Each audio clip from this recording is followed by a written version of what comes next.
that I never had.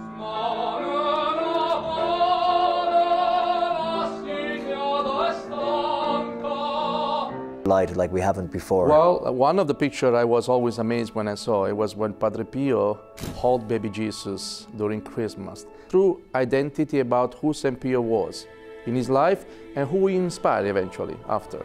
With the mix of, as you say, the documentary side of it, with the experts speaking Padre Pio. I heard it once that, we don't always choose our favorite saints or the saints that tend to follow us around. They choose us. Obviously, the stigmata. Those wounds disappeared upon his death, and it was said that there was an odor of sweetness about them, that Padre Pio would pray over them, even in the confessional, and they would walk out healed. And so Padre Pio's final warning about the 3 days of darkness. That should worry everyone. Saint Padre Pio, the humble Italian monk, remains one of the most beloved saints in the Catholic Church. Christians around the world are fascinated by Saint Padre Pio, an extremely humble Italian monk who lived in the 20th century, although he spent most of his life in a Franciscan monastery. His influence can still be felt today. People say Saint Padre Pio predicted lots of things while he was alive. Some of these predictions got written down, but others just got told from person to person. But there's one prediction that really gives a shock. It's about the 3 days of darkness. Who is this saint? What could this prediction be about? And why is it so scary? Stick with us as we dive into this prophecy by Saint Padre Pio that has left the world in shock. The life of Saint Padre Pio. Before delving deeper into the topic of the video, let's take a closer look at the remarkable life of Saint Padre Pio to understand the extraordinary things that happened to him. When discussing Saint Padre Pio, the philosopher Jean Guiton, a close friend of Pope John Paul II, said, "Father Pio is one of the strangest phenomena on this earth." People will still talk much about this poor, discreet priest who carries within him incomprehensible wounds. Saint Padre Pio, whose real name was Francesco Forgione, was born on May 25, 1887, in a small town called Pietrelcina, Italy. He grew up in a simple peasant family with his parents, Giuseppe and Grazia Forgione, who taught him about faith and spirituality. When Saint Padre Pio was just 15 years old, he felt a strong calling to become a priest. Therefore, he joined a group called the Capuchin Order, where he was trained to become a priest. He was ordained a priest in 1910 and was later sent to a town called San Giovanni Rotondo in 1918, where he spent the rest of his life. One of the most intriguing aspects of Saint Padre Pio's life is his experience with what is called the stigmata. Saint Padre Pio is one of the few saints who bore on his body the wounds of Christ's passion, known as stigmata.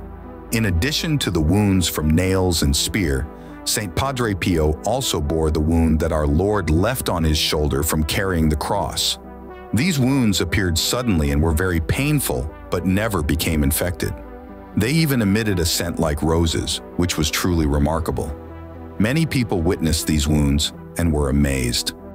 In addition to these extraordinary experiences, Saint Padre Pio was known for his humility and spent much time in prayer. He was a priest who dared to live out his priestly vocation to the fullest.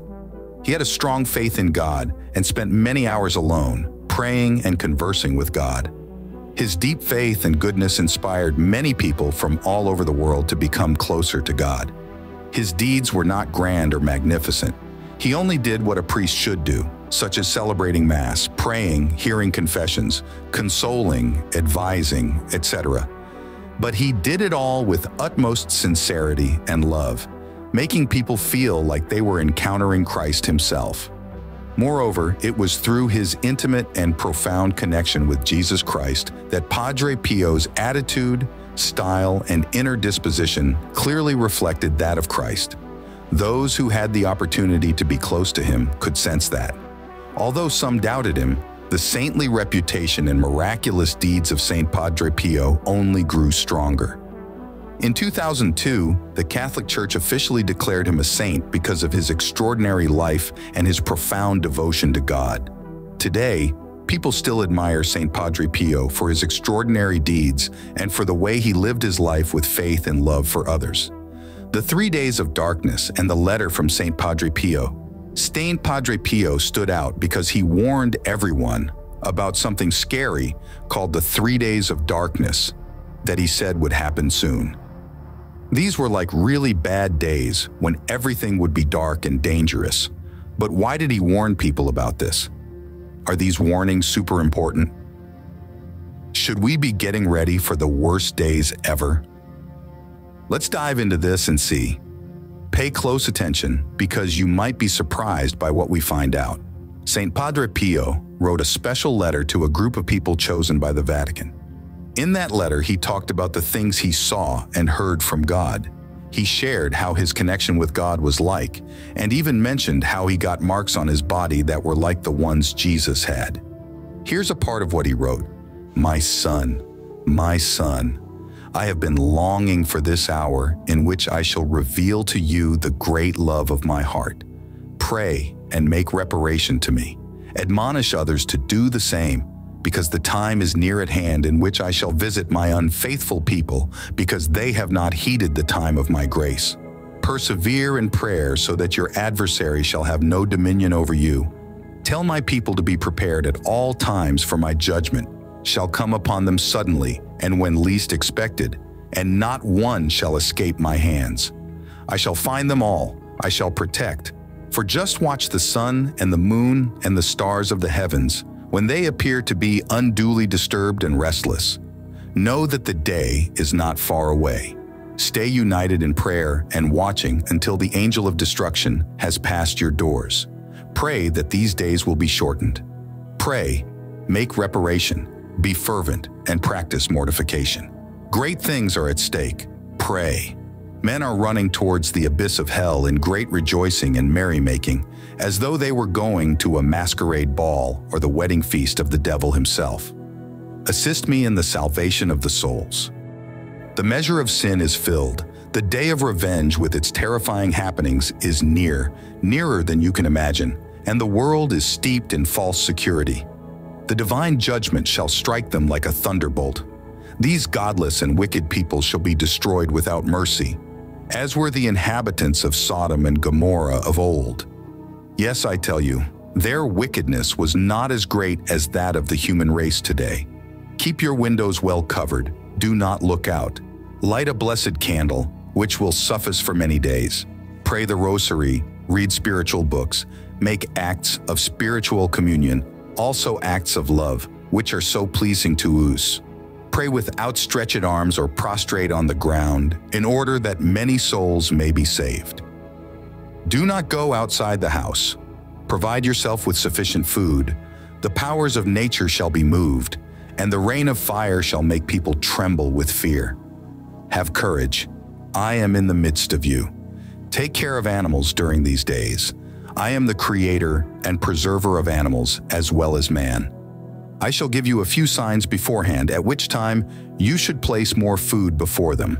I will preserve the property of the elect, including the animals, for they shall be in need of sustenance afterward. Let no one go across the yard, even to feed the animals. He who steps outside will perish. Cover your windows carefully. My elect shall not see my wrath. Have confidence in me, and I will be your protection. Hurricanes of fire will pour forth from the clouds and spread over the entire earth. Storms and bad weather, thunderbolts, and earthquakes will cover the earth for 2 days. An uninterrupted rain of fire will take place. It will begin on a very cold night.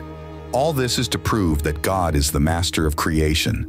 Those who hope in me and believe in my words have nothing to fear, because I will not forsake them, nor those who spread my message. No harm will come to those who are in the state of grace and who seek my mother's protection. That you may be prepared for these visitations, I will give you the following signs and instructions. The night will be very cold, the wind will roar. After a time, thunderbolts will be heard. Lock all the doors and windows, talk to no one outside the house. Kneel down before a crucifix, be sorry for your sins, and beg my mother's protection. Do not look during the earthquake, because the anger of God is holy. Jesus does not want us to behold the anger of God, because God's anger must be contemplated with fear and trembling. Those who disregard this advice will be killed instantly. The wind will carry with it poisonous gases, which will be diffused over the entire earth. Those who suffer and die innocent lives will be martyrs, and they will be with me in my kingdom. Satan will triumph, but in 3 nights, the earthquake and fire will cease. On the following day, the sun will shine again. Angels will descend from heaven and will spread the spirit of peace over the earth. A feeling of immeasurable gratitude will take possession of those who survive this most terrible ordeal, the impending punishment with which God will visit the earth since creation. How unconcerned men are regarding these things which shall so soon come upon them. Contribute to all expectations. How indifferent they are in preparing themselves for these unheard of events through which they will have to pass so shortly. The weight of the divine balance has reached the earth. The wrath of my Father shall be poured out over the entire world. I am again warning the world through your instrumentality, as I have so often done heretofore. On that day, as soon as complete darkness has set in, no one shall leave the house or look out from the window. The darkness shall last for 3 days, and on the 3rd night, the stars will shine again, and on the next morning, the sun shall rise again, and it will be springtime. In the days of darkness, my elect shall not sleep, as did the disciples in the garden. They shall pray incessantly, and they shall not be disappointed in me. I shall gather my elect. Hell will believe itself to be in possession of the entire earth, but I shall reclaim it.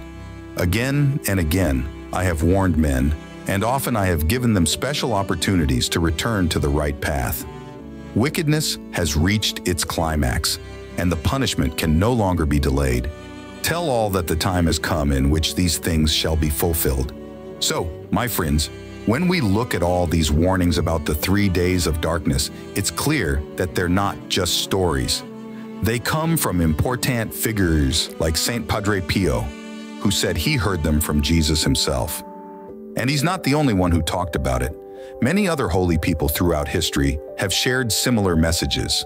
This isn't something to take lightly. It's like a wake-up call telling us to pay attention and believe in what Jesus said. He's giving us a chance to turn our lives around and follow the right path. So, let's not ignore these warnings. Let's put our trust in Jesus and His words. Let's start living in a way that honors Him so that when tough times come, we'll be ready. It's never too late to believe and make a change. Let's choose faith, my friends.